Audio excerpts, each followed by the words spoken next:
A little intro here. Welcome to Sports Scope, the most influential sports talk show in the nation.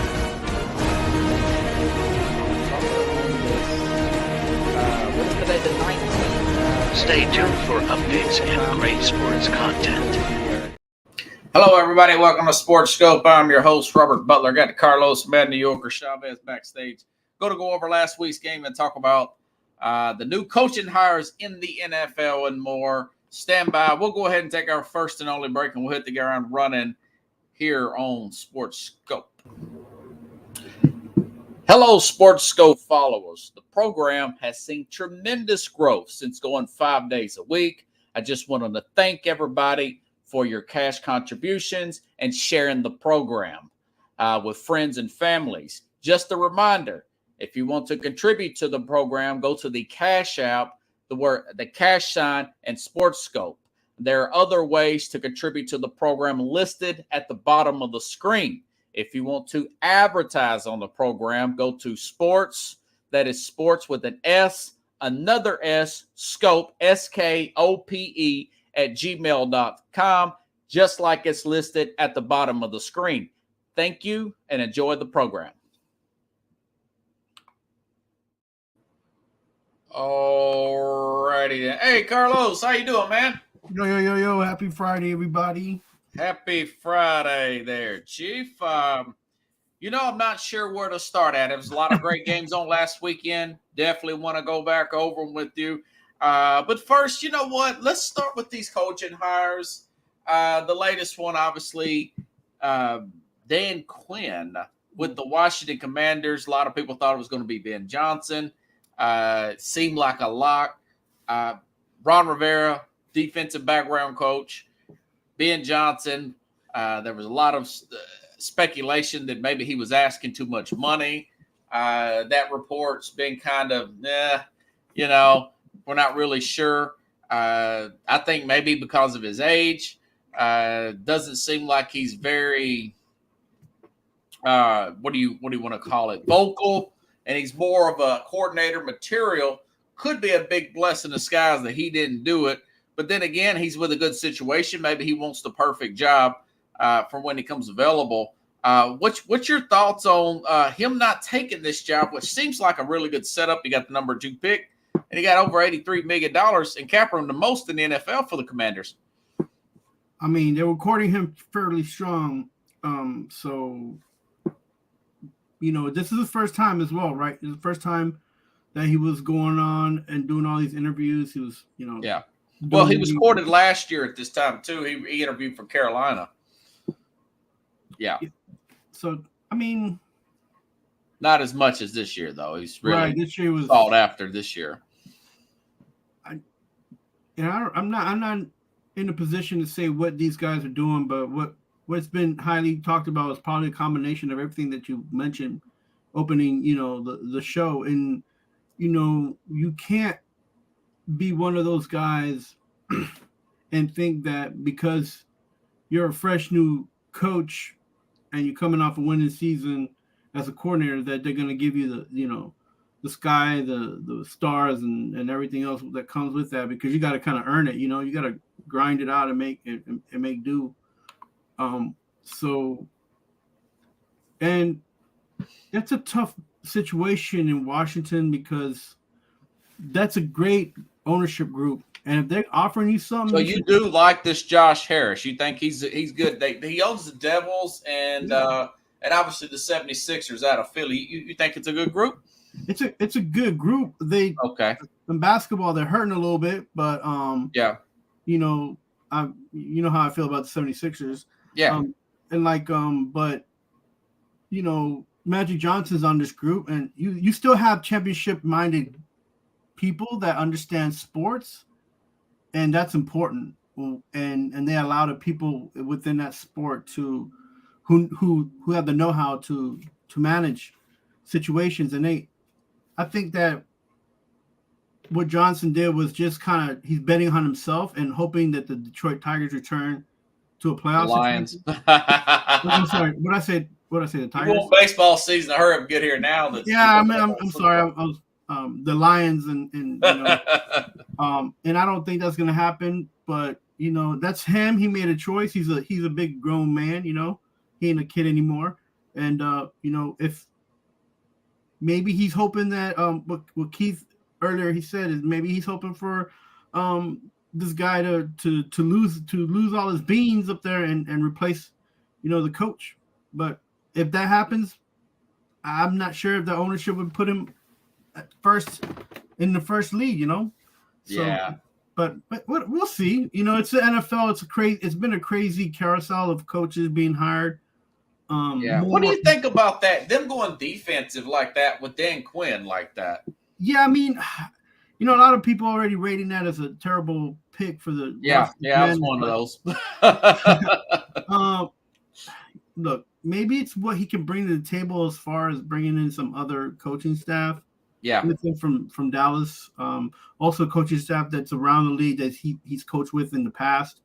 I'm not a big fan of Dan Quinn. I don't feel like he did a good job at Dallas towards the end of the season. Or Atlanta as a head coach at the end. 7 games in the last just recently, and then the situation that happened in Atlanta. But we'll see what happens. But the best thing about their situation is that they have room to grow, and they're not just, aside from this Dan Quinn thing, they're not just like spending money. They have a strategy and a plan, and they're trying to make it work and fit. But I think he's an in-between kind of pick if you think about it. He's not like a super great pick, but he's a safer pick than choosing somebody and overpaying a coach who has no experience. Yeah. Because the one thing that you want from a head coach, and the one thing you want to hear is like, I know people who I want to hire who are going to work with me, not against me. I've worked with them in the past. But Ben Johnson, he don't got that. He's just been a coordinator for the Detroit Lions. And what's he going to do? Take everybody from Detroit? Like, you know what I'm saying? So, as long as you got some coattails and people that can hang on, you're in a good situation. And I think Quinn will be okay. And I just hope positive things for the Washington Commanders, because their new ownership, they got a great fan base over there. And, it's you want to turn the page and you want to just build from the get, you know what I'm saying? Yeah, I think that there's a possibility it could work out. Say, for instance, they hit that out of the park with a Drake May, or whoever they get it with that 2 pick. I don't know who it might be. Maybe Jalen Daniels, maybe Caleb Williams. For all I'm hearing now, he sounds like he don't want to go to Chicago. Yeah, and there's news, and even Coward came out and said he talked to the team. I heard that, saying that he didn't really say that he doesn't want to be in Chicago. He just doesn't want to be in a team that's struggling, and that if he wants to win, it's going to be hard to do it at Chicago. Man, it's kind of the same thing, but with more sugar and syrup on top.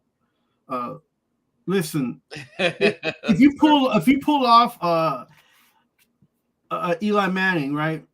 Yeah. You got that pick. You're Chicago. Go ahead and just pick him and just see what the whole NFL wants for him, right? Because you got the first pick. So you can see what the rest of the NFL wants from him, and then not unless they offer you a king's ransom before the draft, Yeah, I mean, but why?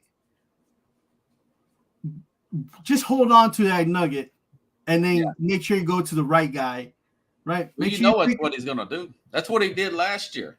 And then what was it? A few weeks before that they traded up, that Carolina traded up. It wasn't like right after the season. I don't remember. No, that was a few days. It was a few. It was a few days before the draft. A few weeks before the draft or something. And then they announced it at the draft.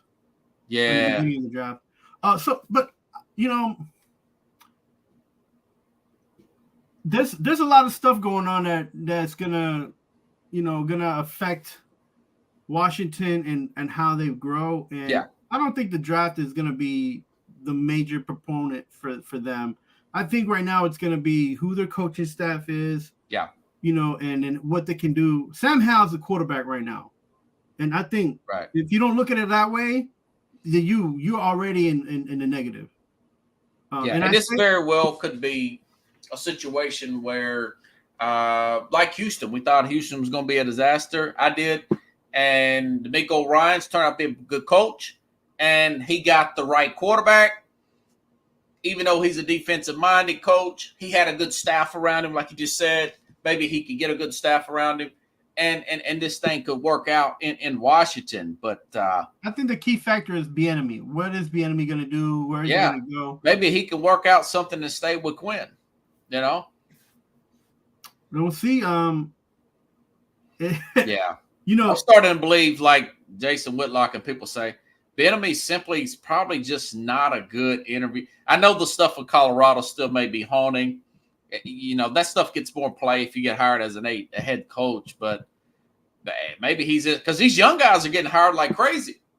Yeah, you know, they're also getting fired like crazy too. They don't last too long if they don't get their 60. Yeah, wins. these billionaires got the money to just. I would have rolled the dice with the offensive minded Bieniemy over a Dan Quinn. You know, but hey, they hired Dan Quinn over Mike Vrabel. You know, maybe these guys that interviewed, maybe they told Washington no. You know, I think it's a process, right? Like if you're somebody who has a little bit of experience, you know that rebuild because this is a rebuild. Yeah, but it's tough. But if this is a rebuild with championship aspirations, that's even you're on a hot seat quicker. It don't matter how much they pay you. Like they're gonna be like, hey, this is year 3, Haas. You gotta make the playoffs to go. You know what I'm saying? So right, and they got some skilled players. It's not like a total. You know, when you use the word, but people use the term rebuild. I think about Miami when Brian Flores took them, where they got rid of everybody. You know, they were really sorry them first 6 games. They were getting beat like 49-7 by the Ravens. Remember that? Yeah. Games like that. This team has, McLaurin, Terry McLaurin's a really good player. He's a piece there. They got Jonathan Allen and Duran or whatever his name is. They got some pieces on the defensive line there. Some pieces on the offense. It's not a total just a trash team. No. Skill. Brian Robertson's a good player, running back. You know. I think a rebuild. It just goes to the word of like they moved on from moving on for new quarterback. Yeah, they moved on from the players that they got rid of in the trade to get people. So they're gonna be moving on from a few guys here too pretty soon, and then getting new guys. So it's if you're a head coach, man, you got to work with the GM. That's a lot of work to do to try to even set yourself up and get ready for the season, man. And so these guys who have experience know what that's like. And to be under the microscope and under someone's thumb, that's hard because it is you, but it's not really you. You have to, you know what I'm saying? And you're on a hot seat if you right. So Mike McDonald. So it's a wait and see type of deal. Now, Mike Donald's also a defensive guy. That also surprised me because Pete Carroll's a defensive guy. But McDonald, he's got a lot more hype coming out than a Dan Quinn. Very young guy. Work with both Harbaughs. Now I'm reading that Leslie Frazier has been hired. The Seahawks are hiring Leslie Frazier. This is from the NFL Network as assistant head coach. So I think that he's probably going to be their coordinator and mentor. See, they're doing the right thing. Frazier's an older coach. Right. McDonald's very young. He's only 36. So what do you think about McDonald taking over for the Seahawks? Maybe they're thinking he's a young Pete Carroll and hype that defense up, the players we mentioned earlier last week, you know? Yeah, and that's somewhere I guess that Seattle feels better starting out with, especially with the young and fast group that they have and that they're going to grow even more defensively. And they're going to be moving probably on from Bobby Wagner after this season. I would imagine. So they know that young everywhere. Yeah. Yeah. So they have something to start with. And I believe that ownership, they love defense, right? They know that defense matters and defense wins the game. So they're going to get offense and they're going to, they're not going to just focus on defense, they're not going to end up like the Pittsburgh Steelers, I don't think. But they will. Yeah, that's the case. What do you do with Geno Smith? I mean, yes, I was going to get there. $24,000 question, $64,000. Yeah, I would. Pretty sure that they're going to move on from him, and yeah, you know, I don't think they realize. Here's the problem: that team hasn't been sold yet. Yeah, and that's going to happen at some point. Right, Paul Allen's sister's going to sell that team. Yeah, so maybe that's why they went with the young phenom guy that's eager. So it's easier to sell. Yeah. But sell it to him too, as far as taking the job. Yeah. Maybe that's why maybe Vrabel or Belichick wouldn't take a job like that, or Harbaugh or somebody, you know. Yeah, so a lot of pieces will come together better when the situation, you know, fixes its way out as far as ownership. Yeah. I don't feel like they're going to drop that money on Geno as much as he has improved and has been able to do things. So it's easier to start with the defense, like I said, because they, you know, that's manageable and they can move parts. Not to say that they don't pay those players, but it's not a big chunk of the salary right now because a lot of them are rookies. Yeah. A lot. Oh, yeah. Second-year guys. Yeah. Second-year guys, yeah. Yeah, Devin Witherspoon. Yeah, I'm surprised Colin Cowherd mentioned that, you know, I think it was 5 of the 8 are defensive-minded, you know. I was really shocked that this many defensive-minded. And, again, I think it's all about the interview, man. They must be really selling. Bro, they're big at motivational speeches, these defensive guys. Bobby, I try to tell you, bro. I try to tell you, man. You have to have that defense, man. You gotta you know, and not only have that defense, but your defense has to be able to score points or get you really close to a touchdown. So, man, well, Bobby don't agree. Bobby won't score points. I don't want to get stopped. Like a hot potato, man, and I want him to squish it like a freaking mashed potato. So, are you cool with that? You think you like that? Yeah, like Kirk Cousins. I like that. You like that, Kirk? What I want to see. Kirk Cousins gonna go into coaching. He gonna start saying that. No, I'm kidding. What I want to see is consistency, and you most of the time it's easier to be consistent on defense than on offense. Yeah. And then when you have that consistency on defense, then your offense can play off of that. Right? Because your offense is like, oh, we're getting stops. We gotta pick it up. You know, you get more competitive, and more, you get more out of that. But if your offense is there and your defense is terrible and they're giving just points away and just sliding, you just slide away from the game so quick. As the Ravens did for example. Yeah. Like, you can't catch up if you don't, and your defense don't give you a good opportunity, man. It's tough. Yeah, I tell you, you never know who's a good interview behind the scenes. We can't see that. Like I told you before, I think I might have mentioned this to you. I might have mentioned it to the audience.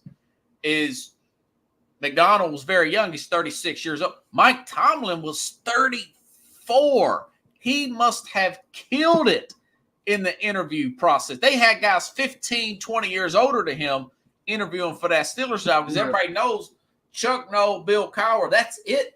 These people, they make it impossible for you to fail there, And a lot of it, the Rooneys described it as, hey, the guy had a vision, he had the PowerPoint, really holding it down, and he had an answer for everything. And he was 34-year-old, not even 35 yet, defensive coordinator at the time from Minnesota, Yeah, and I think maybe that was how McDonald, he must have killed it in the interview process like that.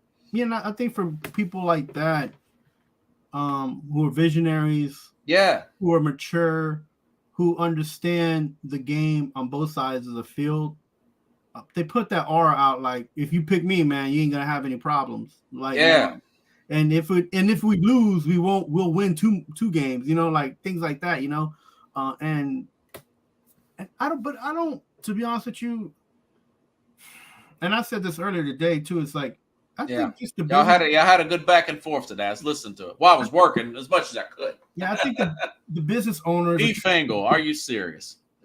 are they trying to save money, or what are they treating their football team like another type of business? And they're, they think that they're doing the best thing for the football team, and then it sometimes doesn't work out in their favor, and then they're just quick to nip that in the butt. So they feel like they'll always have an opportunity to, even if they lose money, they'll make more money in the back end. So, it's football at the end of the day, and you should, if you're an owner, you should have football people around you, all over that team, and you work your way from there. Like, you let them do things, and you gotta keep watch over them because that's your money, but it's also a game, man. And two teams, and not all of them are gonna win, right? So speaking of money, I know I didn't tell you this earlier, but this came out through Pro Football Talk. Jim Harbaugh got $16 million to be the Chargers coach. I actually thought that he would get a lot more than that. I thought he'd get maybe closer to 30 something. Whoa. Well, for one thing, California is ridiculously taxed, and Bill Belichick, $25 million he was making at New England, right? So that's check this out, 20 to 25. So then I read that Sean Payton got $18 million going to Denver last year. You would think that they would pay Harbaugh a whole lot more money than that, since Harbaugh's coming off a national championship. You know what he's already did with the 49ers. That was really shocking to me. But he's not a Super Bowl winner. He didn't win a Super Bowl. No, that's true. As a player or a coach, he hasn't. Yeah, but he won a championship, and he was like a player or two away from actually, potentially winning that Super Bowl against his own brother.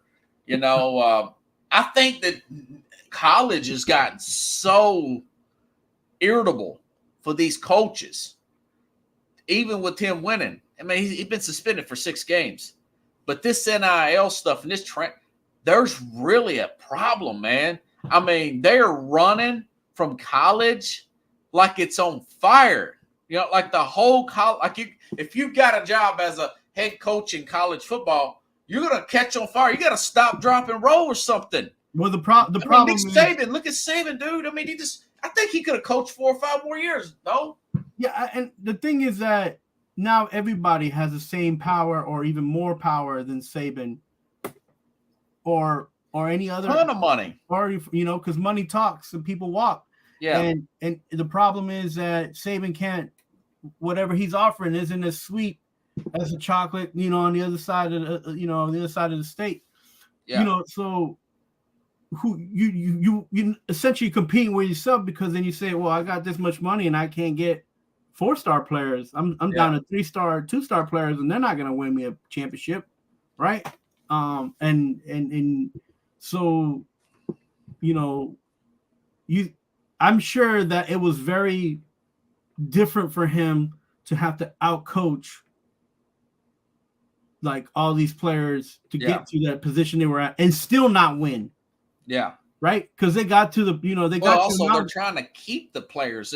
He's trying to keep them from transferring all the time. But it's more of a sales job than it is a coaching and development job, is what I'm getting at. Yeah, but again, these kids, man, today they think that just because they're hired at top dollar that they'll be able to do everything and anything at another school. Yeah. Because the other school really wants them and the opportunity's there. To which, if we go back and take it back to Johnson as a Detroit Lion coordinator, he think his stuff don't stink. And he'd be able to do what he did in Detroit. And that's not necessarily true. Maybe that's why he didn't take. He knows he's got a great offensive line in Detroit. Yeah, but that don't mean that, man. And even Dan Campbell was like, yo, well, I don't know if we're going to be here next year. And I think he meant it because he knows. The Vikings have a good situation with their coach. He knows everything's changing NFL quickly. They have to make changes. The Green Bay Packers are young. They're up and coming. And Chicago right now has got it's got them biting their lips like, man, what are they going to do? What is it that's going to happen? Because then you're looking at them being the third, maybe the last team in that division, because that division isn't that good right now. That division right now, now next season is supposed to be better, right? But this season it wasn't supposed to be that great, and I don't think it was, because those teams, you put any of those in the playoffs and they would have barely won to get to the next round. Detroit Mhm. Detroit was able to do what they did, and good for them, and they outlasted as much as they Yeah. could, but they weren't going to beat a team like San Francisco. Yeah. Not in depth, or not even in the roster that's built right, for them. Right. Top-rated team. Going back to that college angle with coaching now, this guy, Jeff Hafley, he leaves his head coaching job in Boston College and takes the Green Bay Packers defensive coordinator job. Yeah, and do you know how difficult it is to be at Boston College? Yeah. Just a basketball team, they struggle. Imagine a football team yeah. Because they've had some players, but it's just people taking pay cuts to get out of college, man. There's a lot of prestige in some of these universities, but that prestige prestige don't pay bills, man. Money pays bills. Money is like, what? I think they're just tired of dealing with all the politics of college football now with the NIL and the transfer portal. No, I think it's more the TV schedule as well. Like, you don't have a life. You're constantly recruiting. You got to recruit, and even if you recruit, you about to sign the guy. He committed to you, right? That's supposed to mean something. No, we'll turn around and be like, "Nah, I decommit, and I'll not take my services to Clemson." And you're like, "But that's down south. That's not even in your hometown." Like, I read a story today that there's the colleges, they're trying to get an advisory board set up here to help out with all this stuff. In the news of the Tennessee news, you heard me talk about that earlier. Yeah, I mean, this guy just ups and leaves his head coaching job for a coordinator job in the NFL. I thought it's kind of crazy, but I don't know if it's a Boston College thing or not. I just think it's everything else with college football right now. It's kind of crazy right now. I think the fact that they made it into super conferences, the TV deals, and then you add that factor in there. The TV deals aren't as sweet. The kids who go into the schools, they see this, they're like, okay, what are these schedules going to be like? What school do I want to play for? What school did I commit for? And what school can I go to? Because look, me and you, we know you might be an athlete, but sometimes you stand up and be like, I don't know if I want to play that team. I don't know if I want to, be on TV. And if we win, it'll look nice. But if we lose, you don't want to be on that end either because it's televised. It's national. That's true, man. So, how do you think Alabama, like the whole Alabama nation and the SEC shook when they lost that game? Yeah. It was all like, oh, we got an opportunity now. They already got beat. Yeah. And then all this talk about, Alabama, they lost, so they'll never make it to the championship game because they already lost the game. Right? Yeah. But they got a good coach though to fill in for Saban. Yeah, so and look at these guys, LSU licking the chops, and people, Kentucky, they're like, oh, we might have an opportunity. Tennessee getting excited. Everybody. Georgia really think they're going to be Georgia and Texas. I think are going to be like number 1 and 2 next year. So. And that's another thing. You just added getting that pressure cooker called college football. Yeah, switching back to the NFL, wanted to ask you this. I'm pretty impressed, man. The Titans, they're raiding the AFC North here. Ryan Callahan did hire his own father, Bill Callahan, to help out with the offensive line. I thought that was a really good move. And then, hey, listen, a lot of hype up on the internet from former coaches and players talking about Denard Wilson, the defensive backs coach from Baltimore. Not going to New York and going to Tennessee. It seems like they're really putting together some good stuff. This is what Louis Riddick said. He's with ESPN. I think Riddick's a former scout. He says, remember the name Denard Wilson, DB coach for the Rams at the time, played a key role in Tremaine Johnson and Janoris Jenkins' development as the cornerback. That was 7 or 8 years ago now. In 2016. What do you think about Tennessee staff coming together, man? You keep up with the Titans? Yeah, and they poached him from the Giants because the Giants are thinking about signing him, and that's the problem with the Giants. They think too much and don't react. So I guess good for the Titans, right? Because they end up getting them a top flight coach. And it's good he got his dad too to help him out because he's very young. And, going back to Callahan, I hope that they come out with some kind of identity and not be like the Jacksonville Jaguars or like. And I don't want you don't want them to be like the Texans because the Texans they got a little swagger, but you want them to come out hitting and and play some smash mouth football, man. Like if you're gonna have a guy like Callahan on your team, you know that the O line is gonna be much improved and a solid, not a great. It's been the biggest Achilles heel for Tennessee, man. Right. And then my thing too is has Will Levis, and they're already talking about he's gonna be a starter, and when you see his arm and you see what he can do, you're like excited. But then when he doesn't do those things, you're like, is this guy gonna be able to stay on the roster? Yeah. He goes. Well, I think he'll get the proper scheme and coaching with this group. But hey, you never know, man. Or offensive-minded head coaches can see early on that, hey, this guy's going to be a clown or this guy's going to be a star. Defensive guys say, forget about his warts here. We'll just run the ball. We'll stop the run, and we'll play good defense. And that's usually how those things go off the rails too. Let me ask you a question. If this ends up being like the Chicago Bears that have what's his name? Fields? No, I'm talking about from back in the day. From Vanderbilt. What's his name? I forget his name. Jay Cutler. If this becomes he does kind of got that cocky persona about it. Big arm. If this is like a Bears Cutler team that went to the playoffs, and are you gonna be happy with that? Well, I mean, that's a really good comparison.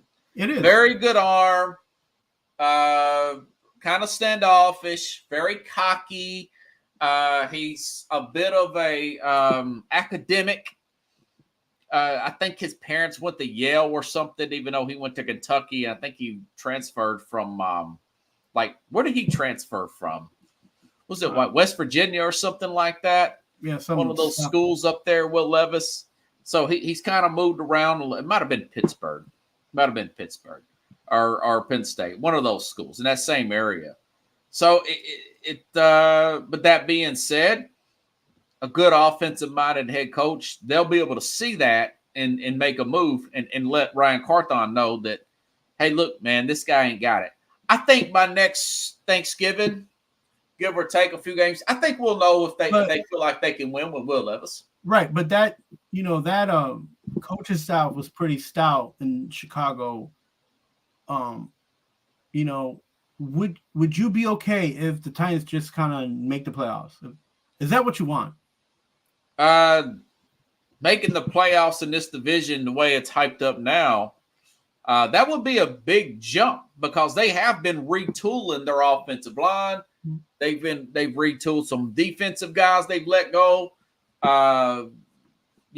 Jeffrey Simmons still he's not even in his prime yet. He's still pretty young. Well, let me tell you. You got a lot of guys on rookie. That's why Tennessee's got a lot of money under the cap as well, other than Hopkins, and I think they may keep him for one more year. So that's my perception and what I'm going at is like Tennessee playoffs is good for next year. I don't think they get the Super Bowl. You cannot be okay with it. Your goal should always be like, let's Super Bowl or bust. Well, they could get to the Super Bowl next year. Well, I'm not saying they can't, but if they put that coaching staff coming together, yeah, you're gonna have to pick up a few more players, about 20 players, maybe 25. 10 on one side and 15 on the other. Is that going to be because you're losing Henry, so you got a decent run. Yeah, I would move off him, maybe get him for the right price, but more likely I would move off Henry. They got Spears, man. Yeah, you make it sound like then they may draft another. You make it sound like he's like Kamara or something. I mean, Spears is okay, but in this offense, he might be. He was with the incompetent offense last year. He was with the indisposed, the inconsistent line for sure. Yes. And the coordinators wouldn't nothing. I mean, the coordinators haven't been anything. Nobody's been knocking down the doors for Tennessee's former staff. Right. Well, they did. Not even Vrabel. I'm surprised, but Yeah, You know something? Here's a quick little hot take. If John Restano's watching, Vrabel may be holding out if Ron Day, with all this talent I keep reading that Ohio State's getting, if Ron Day screws up next year with Michigan gone, they'll fire him next year. If he loses 2 or 3 games, and then I think Vrabel would be a good candidate for the Ohio State job. He went to Ohio State. He's been rumored to be interested in that job for a few years as well.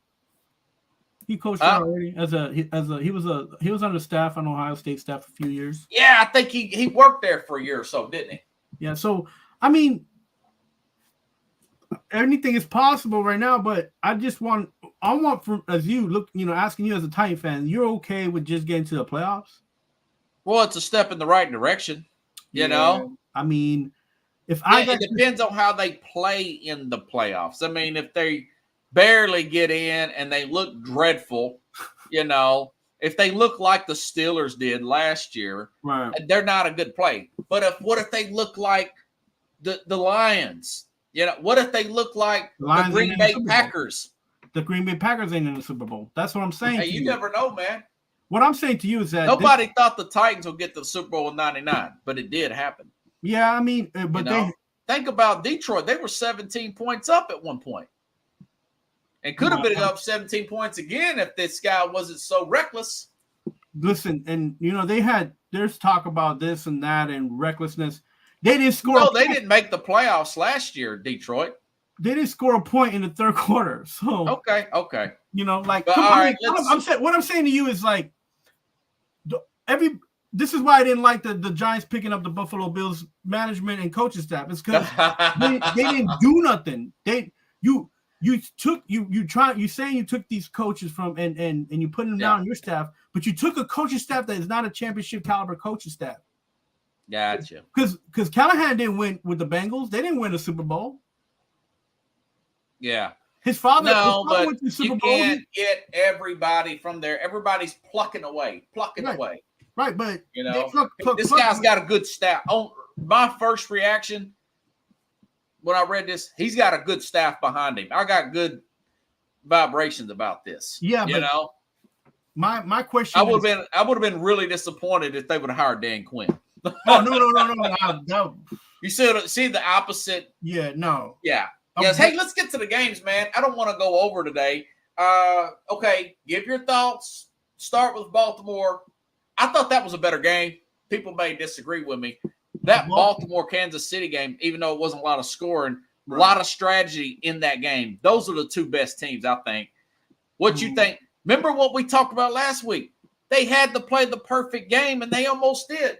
Right, but the thing with Baltimore is Kansas City, Yeah, I texted it to you, and I was like, I felt like that was a scrimmage game. Like they're trying to have Jackson do things that he's not used to doing, or he shouldn't be doing, or like it just wasn't something that felt natural. Yeah, why do you think that? I mean, we knew that the corners were the strength of the Chiefs. Why challenge them? Because you shove the ball down the people's throat if that's what you know what to do. You don't take a knife to a gunfight. You know that you got to have extra bullets, and you got to make sure you got the best gun that you can control. You're not going to take an AK-47 either and be just all over the place, right? You got to know where you're at. And they were at home. Yeah. Right? They had they had everything was set for them to move forward. Because Kansas City ain't never played in an away game for the championship. Not with this group, no. Yeah, so but it came to bite me in the butt, and like I mentioned, and like we talked about, Kansas City had players that have been there before, and they were totally cool under fire. Yeah, and totally cool. That showed. Why do you think that they avoided the middle? Do you think maybe just that's Steve Sarkisian Spagnuolo? What you think he was that good? No, of taking likely in Mark Andrews out of the game. I just think it was good scheming by their defense to just keep rushing and going forward at Lamar. Yeah, and it was terrible for the coaching staff and not changing their scheme by not running the ball at least 5 or 10 more times and also allowing Lamar to move to either the right or left and throw the ball if he had to, but don't tell him to sit there and try to make a play. Like he sat there like a sitting duck for like 3/4 of the game, and it was infuriating. And even Odell Beckham, somebody who like doesn't really say much, he just throw me the ball, was like, bro, you can make plays happen, just move. You know what I'm saying? Like, you and then you turn around and it's like, part of me thinks maybe the book's out on Lamar because you never really bring safeties up like that and blitz them. Right. But Spagnuolo, he was doing it and very effective because that's dangerous in most cases in NFL because you're leaving guys on an island with those corners, and there's a lot of real estate there if he can get the ball off and make the play. Right. So, and I was saying that obviously Zay Flowers was one of the players of the game for Baltimore. Yeah, 115 yards. Yeah, but I would have, if the coaching wise and scheming wise, I would have rather him have like 80, 90 yards, but had more rushing yards because that would have probably gave you more opportunity to stay in the game. Best situation for the Chiefs. The defense goes out there, they go 3-0, boom, they 3-0, 3-0, and that's it. The Baltimore Ravens have to do something else, and that was a frustrating part. That was like, and then you're like, okay, so this defense is going to try to force me to do this and this, and you sit there and you think about it. If you're a quarterback or even the offensive coordinator, like, okay, this is what they're doing. Change it up, bro. Yeah. You didn't run the ball. You did not run the ball and you had this. Something I read. I read an interesting stat about that, and maybe that's why people were eager to hire Mike Macdonald. Is the fact that in the second half they held them to like 63 yards. They held Kansas City to 60, and then that was a one-score game there towards the end. I know Zay Flowers fumbled that ball. That would have been a 3-point game if he didn't score there, or if he scored there and it didn't get called back. It's like they panicked for no reason. He thought the defense was going to keep giving up, but I don't think Lamar's processing the fact that, okay, my defense is holding it down. They're waiting for us to get caught up and come back and win this thing. He's thinking, I think he's all bummed out because in the first half, about all that time of possession that Kansas City did. Right. And it I think it made them panic, like you said. And, they haven't been there before. As much as talented as they were, they haven't been in that position all year long, man.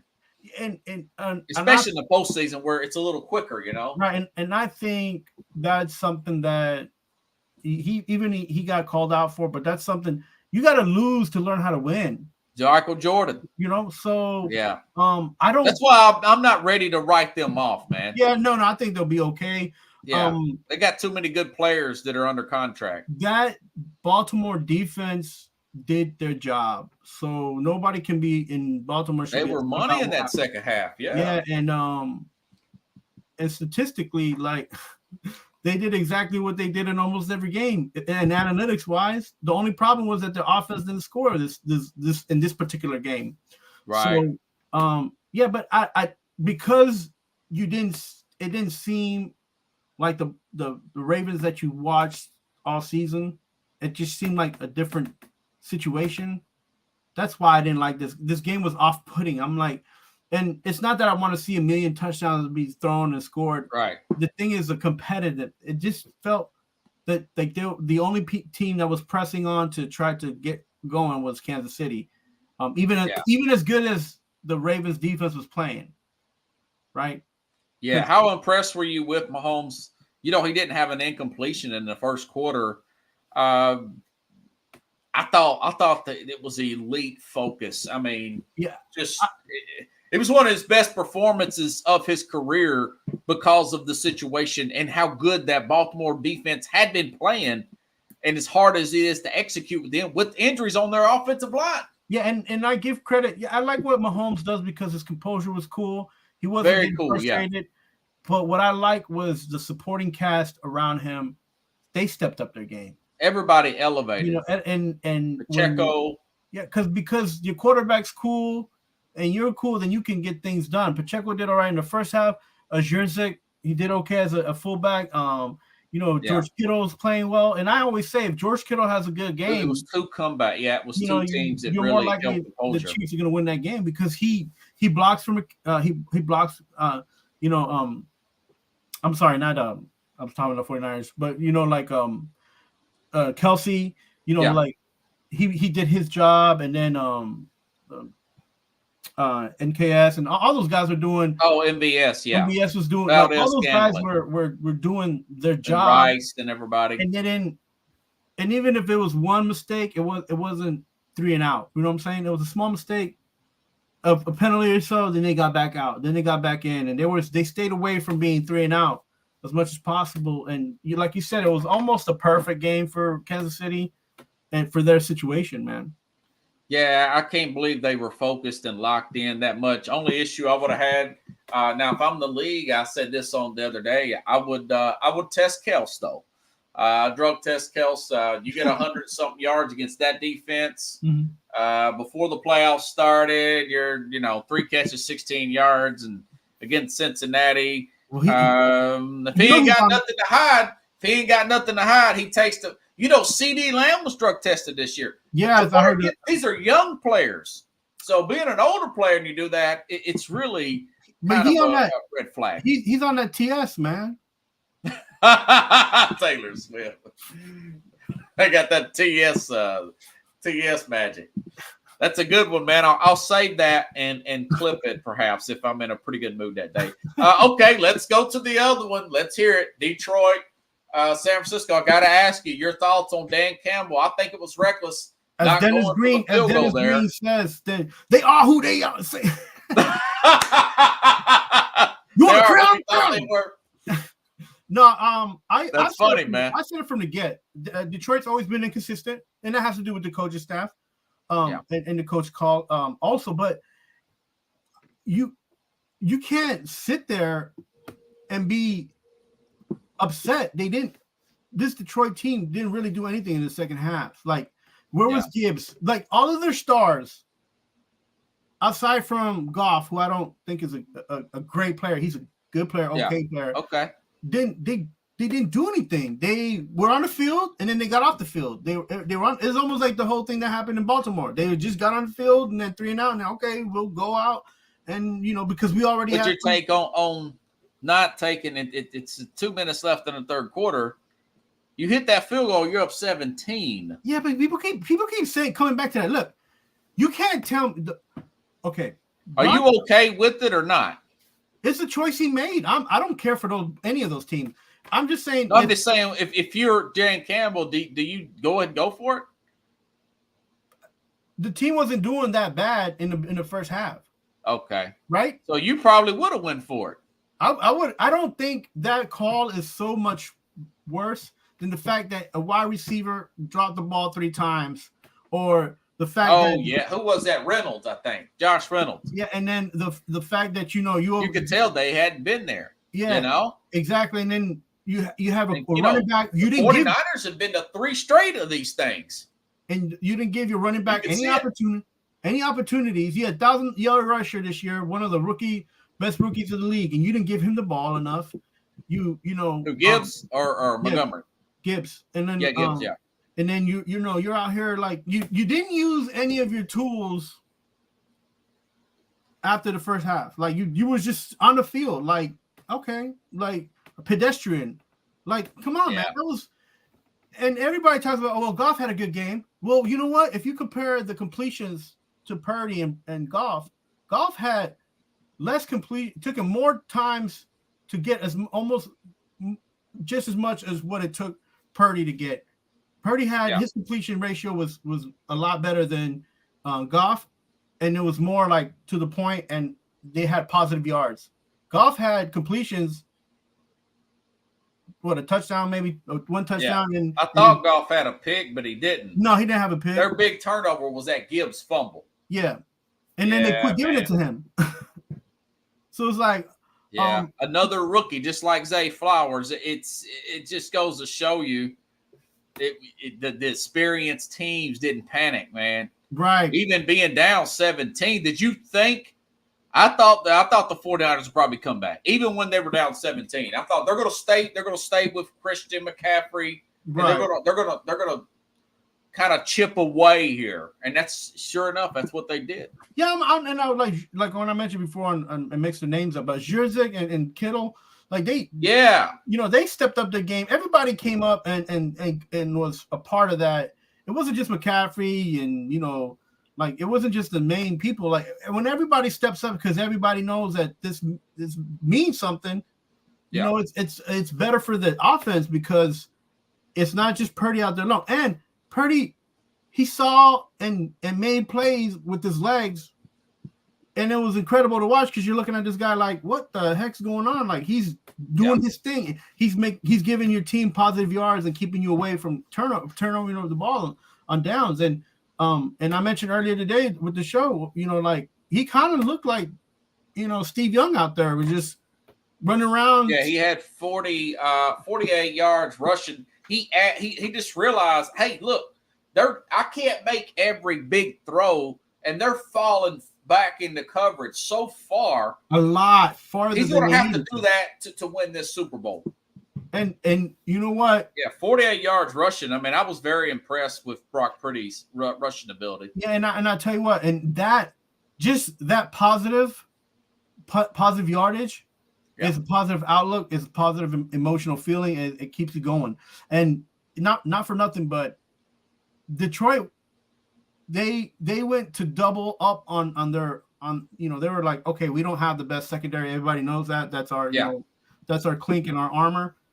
And they were exposed in the running game because they had so much focus on going out there and trying to block those wide receivers. So San Francisco did good and switching it up and finding different ways to get back in the game. And Detroit did terrible in trying to cap the game off, not score enough points. Had they scored, and I'm not talking about field goals, man. I'm talking about touchdowns. Had they scored 2 more touchdowns, 49ers would have been out of it. Yeah, they were done, man. And Jameson Williams had a good game. Yeah, so you asked me about a kick. A kick don't matter, man. No, I mean, I totally think that Dan Campbell, because you got to look at Nick Bosa's like, yeah, we got the momentum. Everybody was hyped up when they missed that 4th and 2. Then you got the Brandon Ayuk 50-yard crazy catch that ends up going for a touchdown. Right. I mean, that's from being up 17 to now being up let's see. That's a 10-point turnaround. Right. They were only up 7. Right. So, but what I'm saying is, you know how fast that happened, dude? That was like bang, bang, bang. And I told you need breaks like that to mount a big comeback. The Detroit Lions did what they usually do. They played how they usually play. Like in analytics, they would make that 24, 27 points a game. Like they were right on point with analytics. Yeah, you said that earlier today, and so I just totally think that Dan Campbell. This is what message when you don't do that, you're saying, number one, I don't trust my defense. Well, if you don't trust your defense that much, go ahead and fire Aaron Glenn. Okay. Then you're saying, I don't trust my quarterback to get back up here because we got to finish this drive off. We'll miss the. And he's saying he don't trust this kicker. So that's what he's saying when he goes for that kick. But he did it twice. Yeah, he was going to do it the 4th and goal. He said that. I watched it twice, the game. I had it recorded. Yeah. He said that at the end of halftime. That was on like the 6 or 7 yard. I'm like, man, what? Somebody on the internet was saying, somebody on the X app, they said, Dan Campbell is the kind of guy playing blackjack. He hits on 18. Yeah, but and you know what? But that's the guy you hired. That's the guy you wanted to coach. That's the guy everybody's like, total maniac. He's gonna bite into it.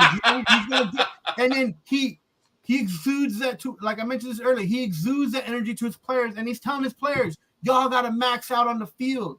You guys got to do everything. So you like that crazy wild gambling. It don't. mentality. You know what? You sometimes you need that. Sometimes you need that extra hit of motivation. But let me tell you something. I guess they'll play more fearless because of it. Right? Yeah. But Yeah, again, you have to play fearless. You can't say you're gonna do it. You have to do it. I believe in just adding points, dude. Just add points as much as you can. Think about it.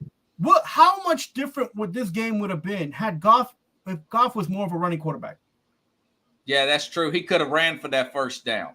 You know, I've seen Goff run before. Yeah, I've seen him run too, like to the bathroom. Like, listen, No, he didn't. He didn't run in this game. You know, no, I mean he. But they were depending on guys like Laporta, 9 catches, 97 yards. That's another rookie. Gibbs. It's just a lot of key players were young. You know, but young players win the Super Bowl.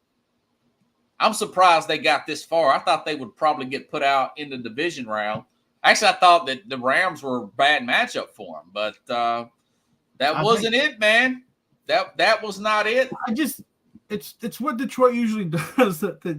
They take a. You're saying they are who you thought they were. I mean, you can't. Which way are you leaning for the Super Bowl? Well, I mean, we're not making predictions. We'll do that next week. But which way are you leaning from what you see right now?